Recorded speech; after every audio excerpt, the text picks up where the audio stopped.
The heart of an angel has come to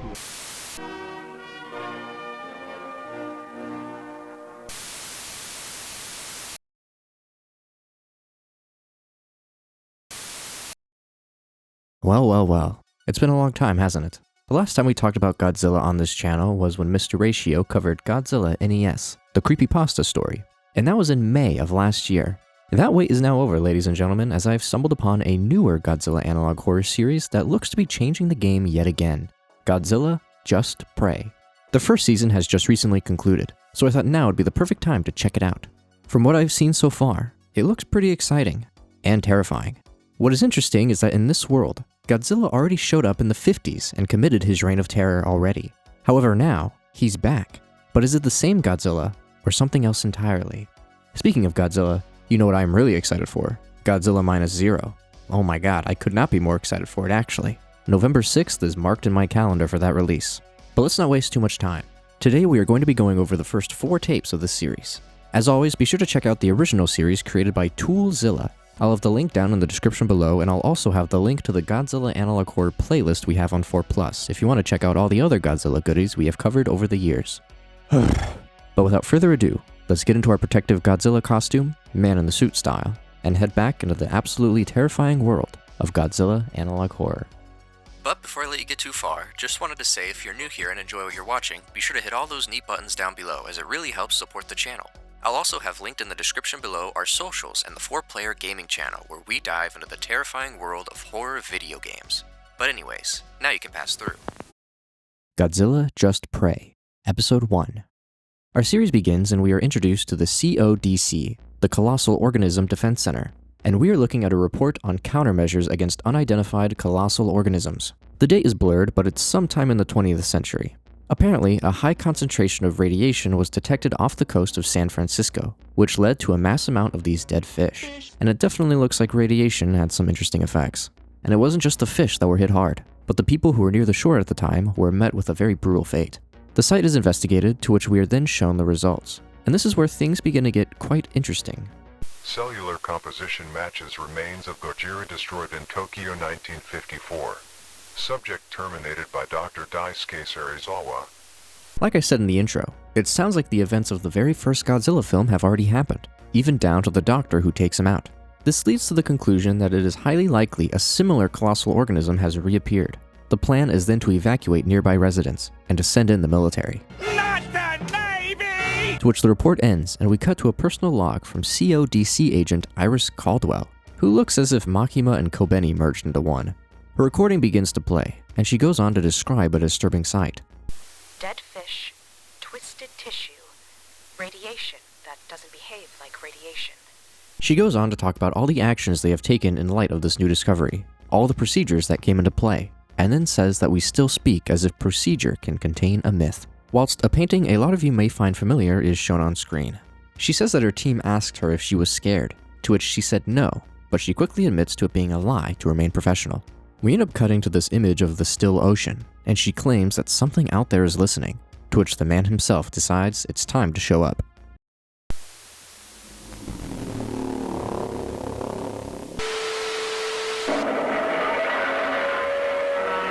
We see him bent down under the water, as the scales on his back slowly begin to glow a bright blue.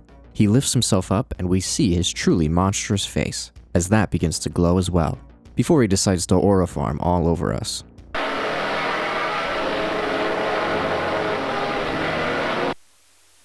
While we hold onto this painting for an uncomfortable amount of time, we are then able to hear the quote from Iris Caldwell about procedure containing myth, replayed in a distorted fashion. Still speak as if procedure contains I was going to save it for the end of the tape, but let's get into it now. For those of you who are unaware, this really freaky painting is known as Saturn Devouring His Son by Francisco Goya. And yeah, it's certainly a painting to say the least. But its history is rather interesting. You see, Goya never named this painting. In fact, it was painted on the walls of his own home, alongside 13 other works known as the Black Paintings, never intended to be seen by the public, only being discovered many years after Goya's death. You see, in Roman mythology, the god Saturn had caught wind of a prophecy that told him his future sons will overthrow him and take his power. So to prevent this from happening, whenever Saturn had a kid, he would eat them. His wife found out about this and fooled him with a stone to eat instead, and saved their son Jupiter, to which Jupiter fulfills the prophecy by dethroning Saturn. And in some stories I've read, he is able to save all of his previous siblings by cutting open Saturn's stomach. They had survived because Saturn had eaten them all whole.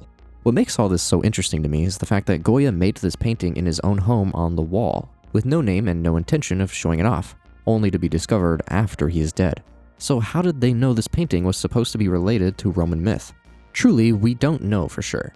There was evidence to show Goya was fully aware of the Roman myth based on previous works, but also in his paintings, Saturn is really brutally eating his son, whereas in the myth, he usually eats them whole. But this side tangent has gone on for way too long about this damn painting that may or may not even connect all that much. Who knows? Maybe Daddy Godzilla is back to do some dethroning. But back to the episode at hand. We are taken to an incident summary and learn that the radiation discharged from Godzilla's mouth was 80 megatons, and the San Francisco region was completely demolished, with casualties in the hundreds of thousands. Godzilla, or whatever this kaiju is said to be silent, but an internal high energy signature is seen increasing, so it's expected he will resume his reign of terror soon. The area around him is now classified as a high radiation contamination zone. The radiation has now made the area uninhabitable, and they have requested permission to send in a nuclear strike. We are then taken back to a personal log from Iris, who had just recently got done watching the same Godzilla destruction footage we saw. It seems like she is already starting to become desensitized to the chaos at hand. She describes the city as not destroyed, but erased. It also sounds like people believe that the fact Godzilla has been stationary for a period of time must mean we are safe, which couldn't be farther from the truth. The energy from within is still rising. She brings up the nuclear option, and grows worried at the fact she doesn't feel the weight she believes she should at the mention of nuking the area. It didn't. We chose a weapon because we ran out of words. The topic then goes towards the people outside of all these meetings, the citizens, the people sleeping on gym floors and the side of the street, expecting everything to operate as it once did. We are then taken to a very ominous segment, where the verse Isaiah 40:10 is shown to us. Do not fear, for I am with you. Do not be dismayed, for I am your God. I will strengthen you and help you. I will uphold you with my righteous right hand. See, that would be comforting if it weren't for the fact we're talking about Godzilla and kaijus here. And this next scene really doesn't help.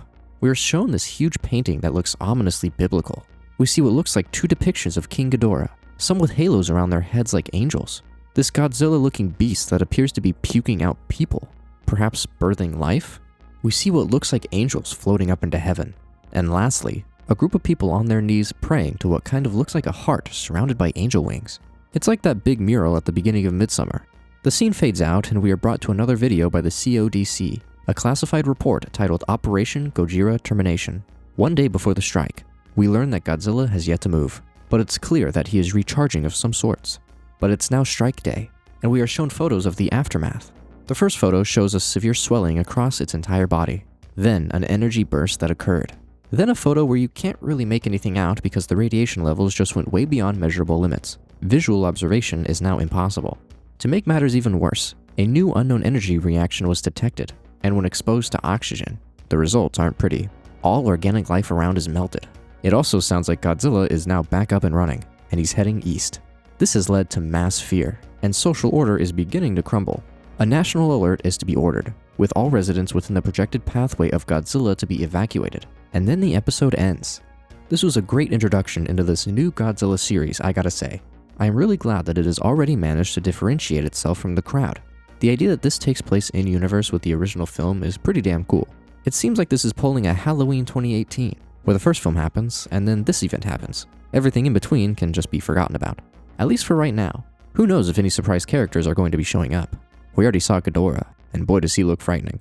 I wonder just how far this series is going to go in the biblical route with Godzilla and his horrifying friends. Episode 2.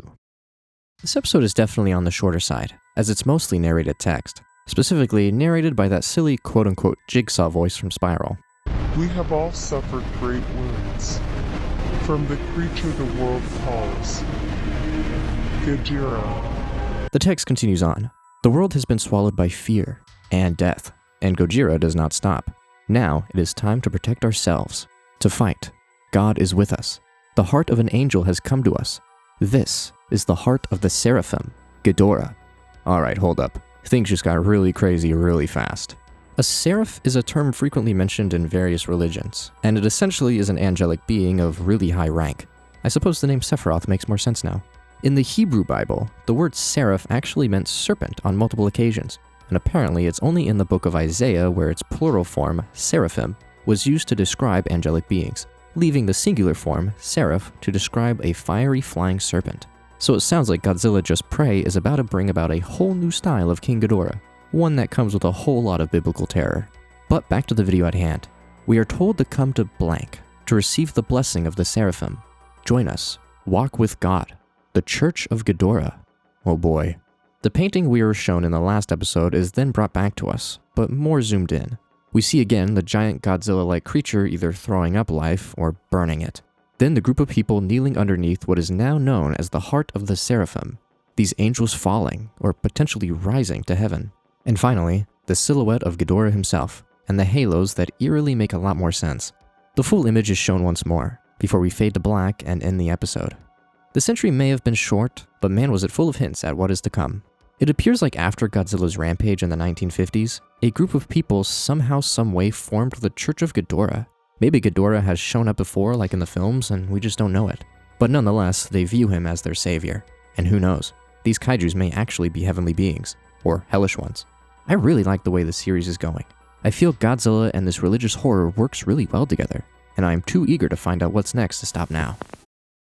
Episode 3. We open up and are met again with the CODC screen, yet another internal report. This one known as the Ghidorah phenomenon, and I'd probably strap yourselves in for this one, folks. The Ghidorah phenomenon was a mass psychological incident that was reported in an unknown small town. Apparently, all residents reportedly experienced the same vision all at once, an angelic being with 3 heads resembling a dragon. This event appears to be spreading outwards from the original town. Residents also reported a glowing entity that they call the Heart of the Seraphim Ghidorah appearing in the local church. We are then shown a painting of the heart, done by a resident who experienced the vision. There was no physical evidence of this heart, however, but the people who did experience the vision claim that they are still able to see the heart, constantly and vividly. They also believe that Ghidorah is closely connected to Gojira/Godzilla itself, and boy does he look frightening. We then learn a local priestess of this ever-emerging Church of Ghidorah requested an interview with the CODC, to which we are then taken to said interview. We only get to hear from the priestess. The CODC is all transcribed, and immediately the priestess doesn't sound like she is all there. I truly hope this interview will spread our message, so that more lost lambs might find salvation. Yeah, I'm sure salvation will find me alright. The CODC asks her to explain exactly what happened when she experienced the phenomenon, and she claims to have seen a 3-headed angel, followed by a trumpet blast, and a single word that appeared before her, Ghidorah. She is asked if Ghidorah is connected to Godzilla, and she says that it's true, except it's not Godzilla, it's Satan, the beast from the sea. Interesting. It's usually the opposite, isn't it? Godzilla is the good guy and Ghidorah is the bad guy. It's been swapped in this instance. She says that this is why he wasn't killed by the nuclear weapon, for only God, aka Ghidorah, can judge Satan, aka Godzilla. She is then asked about the heart of the angel that appeared in the church, and is questioned about the lack of physical evidence. She says that only those with strong faith can witness it, to receive its mark. It's something that can't be explained by science. The CODC then brings up the fact that the name Ghidorah isn't anywhere to be found in the Bible. Really? I could have swore I remember reading about Noah's Ark featuring Anguirus and Mothra. The priestess claims that humans can't comprehend God's words, and that Ghidorah is the devotion of the archangels, a manifestation of Michael, Gabriel, and Raphael, sent to strike down Godzilla. She then begins to repeat the verse Hebrews 11:5, before claiming that there will be Armageddon, and that only the faithful will survive. The CODC tries to cut off the interview, but then it seems like something else cuts us off instead. Mortem not bidevit, milen inferorum cruciatus vitem, ut salutem consequibusums. We then learn that this religious movement has been spreading quickly, which has caused distrust towards the government to grow and is inciting civil unrest and riots across the area. It sounds like the CODC is now planning to monitor the religion and will attempt to contain the spread of this phenomena. Like the spread of the religion or the visions people were having, or both. It seems like it would be hard to track down a vision that everyone is having. But nonetheless, the report ends, and to finish off this episode, we are shown more haunting paintings. The first appears to be this mass of people all underneath the skeleton, likely showing the split between the world of the living and the dead. Looking further into it, this painting is titled Crucifixion and the Last Judgment. specifically because this painting is in a set of 2, painted by Jan van Eyck, the Last Judgment being the one shown off in the episode. According to this website, the painting depicts Christ as judge at the top, and Archangel Michael controlling the underworld. Next to Jesus are the Virgin Mary and John the Baptist. They seem to float above the chosen, the dead that were allowed into heaven. Seems to correlate to what the priestess was saying, that only the faithful will survive the rapture. The next painting shows this huge Titan-like figure standing over what looks like a mass amount of people running frantically. This painting is known as the Colossus, and funnily enough, it was also painted by Francisco Goya. Except I don't think this one was painted on his walls. Apparently, this painting was made during the Peninsular War, so it's heavily theorized that this is supposed to be a representation of that event.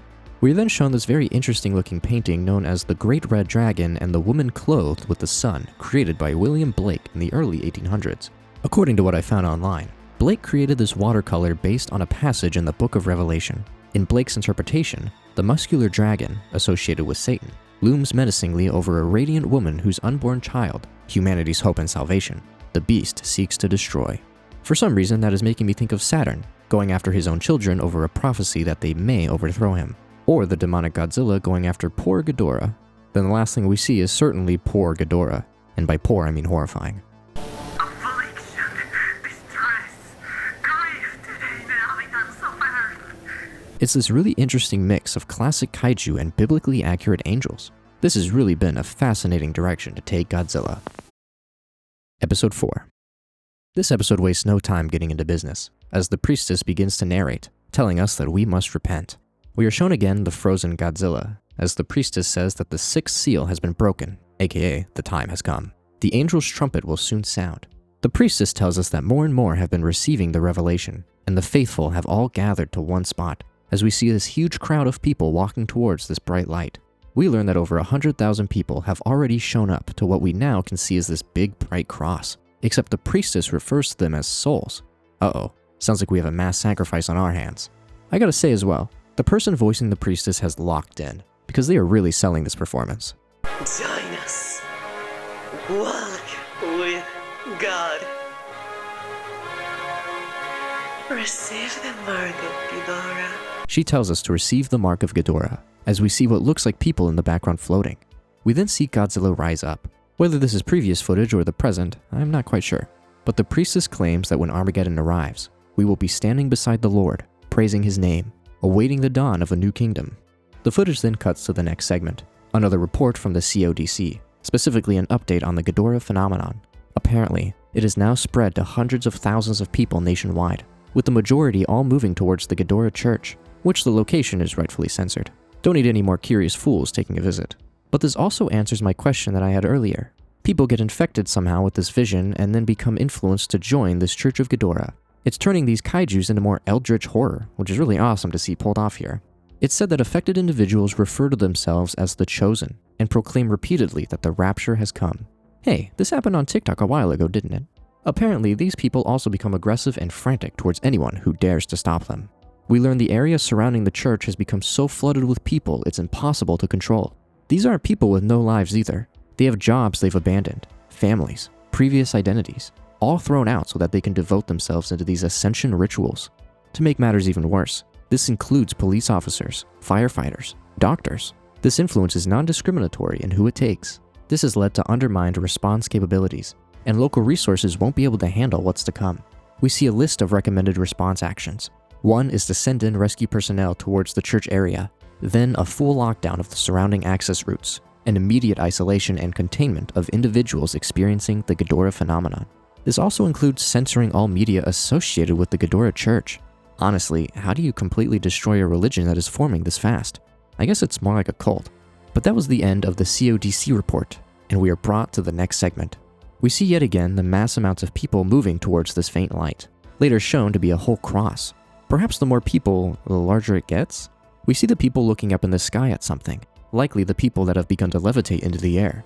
More and more people are shown to be floating, like the end scene in The Witch. This haunting sight of this lady looking as ready as ever to be taken away. The next thing we see, I don't even know what it could be, but I have a haunting theory.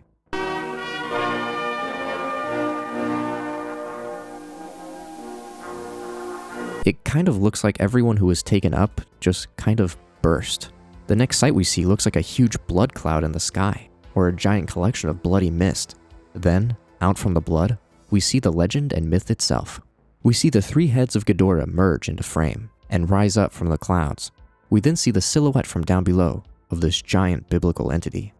What an entry to end off this first part, I must say. This so far has been one of the most interesting Godzilla analog horrors I have ever seen. I love the use of biblical horrors blended in with the frightening kaijus. It's managing to incorporate this religious cult aspect that is usually pretty present in these works, just not to this degree. If I had to guess, everyone at the end there essentially sacrificed themselves to bring about Ghidorah. He literally came from this mist of blood. It kinda reminds me of that scene from Nope. Spoilers for that movie, I suppose. But where the crowd of people look up in awe at the alien, only to then all get eaten? One of the most uncomfortable and terrifying scenes in that movie. What actually has me even more intrigued is the creator's pinned comment on this entry. The biblical symbolism in Godzilla Just Prey is heavily inspired by misinterpretations of scripture, particularly those found in conspiracy theories and apocalyptic cult beliefs. Also that in Christianity, idolatry is strictly forbidden. However, these cult groups often deceive people by claiming that their leader is the second coming of Christ, or a devoted angel. They assign sacred meaning to things that were never divine in the first place. So in a way, worshipping or giving divine meaning to Gojira or Ghidorah would also be a form of idolatry. That's the idea I wanted to explore through the story. How humans can twist faith and meaning to serve their own delusions. But who can blame them? They are simply humans facing despair. What a way to put that. And that honestly makes this story all the more disturbing. It's highly likely Ghidorah is not some angel, but something else entirely. However, it has humanity fooled into thinking it is some divine being. Given this is a part 1, there isn't too much to theorize that hasn't already been pretty clear-cut. We know that in this world, Godzilla attacked Japan in the early 50s. The first movie's events happened. But now a new Godzilla-looking creature has been discovered, and it's wreaking havoc. A much more evil-looking Godzilla too. However, there was also the Ghidorah phenomenon, where a whole bunch of people collectively had the same vision, and then became influenced to head towards this Church of Ghidorah, to sacrifice their souls to bring him about, so that the quote-unquote God Ghidorah can take on the Satan Godzilla.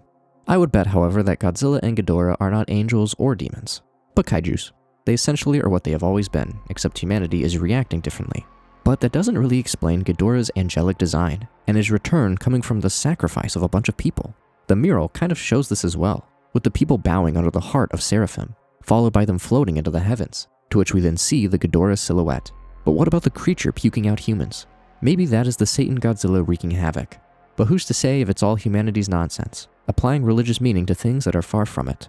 If I had to guess, in the second part coming next week, we will see the showdown, or at the very least be building up to it more. I want to see Godzilla back in action from his frozen-like state, and see the ultimate face-off between these two godlike creatures. This is easily one of the most fascinating takes on Godzilla, and I highly recommend you all check it out for yourself and let me know what you think down in the comments. It honestly makes me even more excited for Godzilla Minus Zero, since the last film hinted at some Godzilla-caused infection. But that'll probably be about it for this video. As always, be sure to keep on leaving me recommendations down below, whether it be in the YouTube comments or the community Discord where we don't worship Ghidorah. But if you'll excuse me, I just saw this weird vision and feel this urge to leave my house.